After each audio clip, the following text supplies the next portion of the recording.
Buddy, let me ask you something. What if I told you there are people who rule over us, people we never vote for, whose names we don't even know? No, this isn't some conspiracy theory.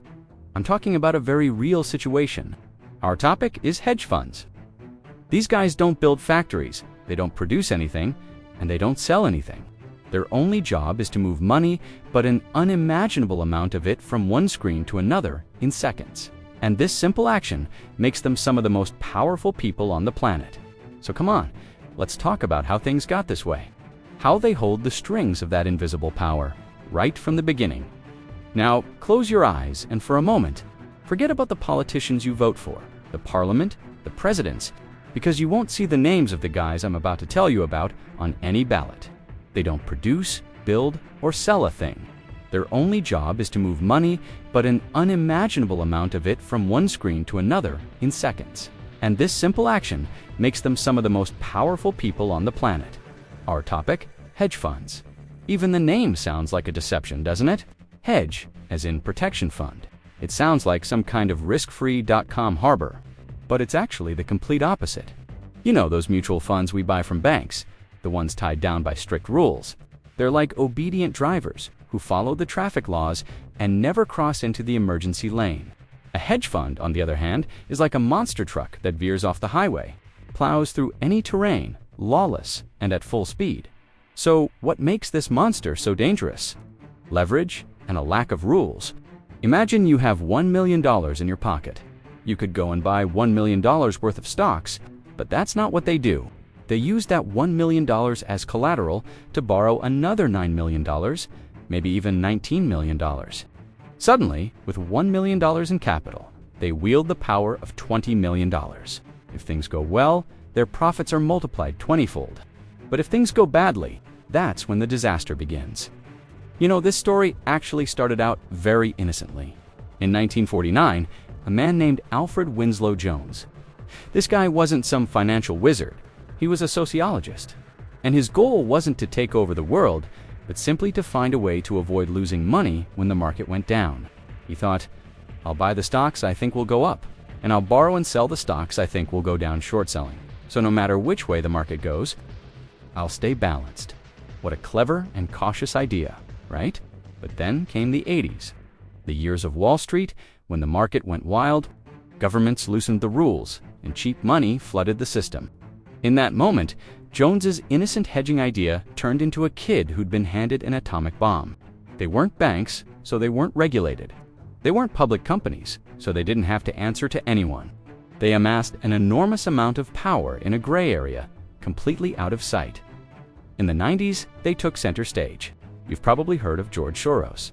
This man, with his hedge fund, went to war against the entire Bank of England all by himself.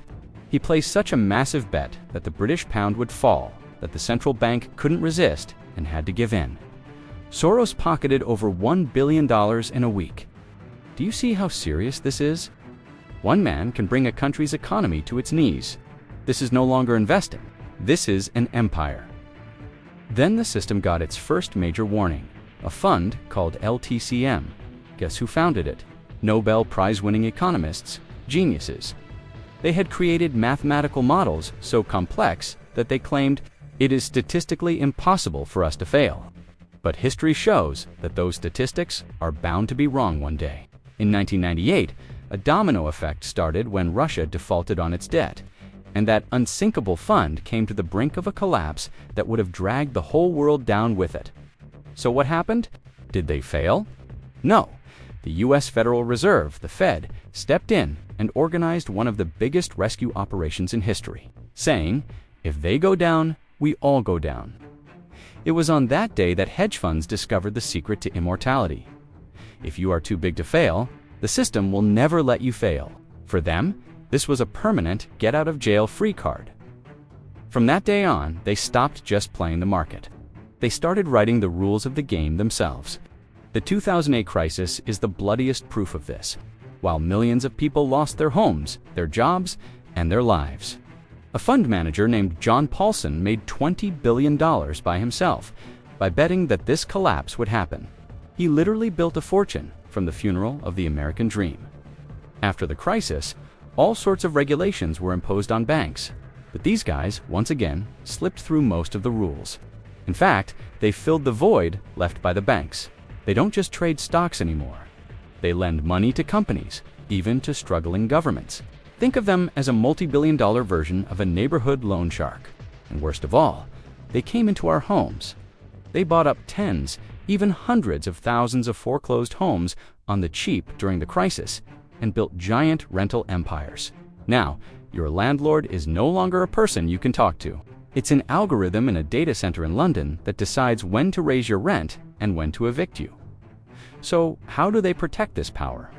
Through politics? There's a system called the revolving door. A bureaucrat who regulated the market for the government yesterday retires and gets a job as a consultant for the hedge fund he used to regulate. For an obscene salary, so yesterday's referee is today's coach. Do you think that team will ever get a penalty? When you look at history, this pattern is very familiar. There used to be the merchant families of Venice, who were richer than states and drew the map of Europe. Or the British East India Company. A private company that ruled India had its own army and collected taxes. These hedge funds are the modern East India companies of the 21st century. They may not have armies, but they have enough capital to bring a country to its knees. Empires used to conquer land. These guys conquer liquidity, the flow of money. So, my friend, the issue isn't whether politicians are from Party A or Party B while those debates are happening. The real rulers are behind closed doors, calculating how to profit from every crisis, every war, every headline. And that's the tragedy. We didn't lose democracy to a tyrant. We traded it away, piece by piece, for the sake of a more efficient system without even realizing it. But history teaches us one more thing. No empire lasts forever, especially not one built solely on debt and other people's money.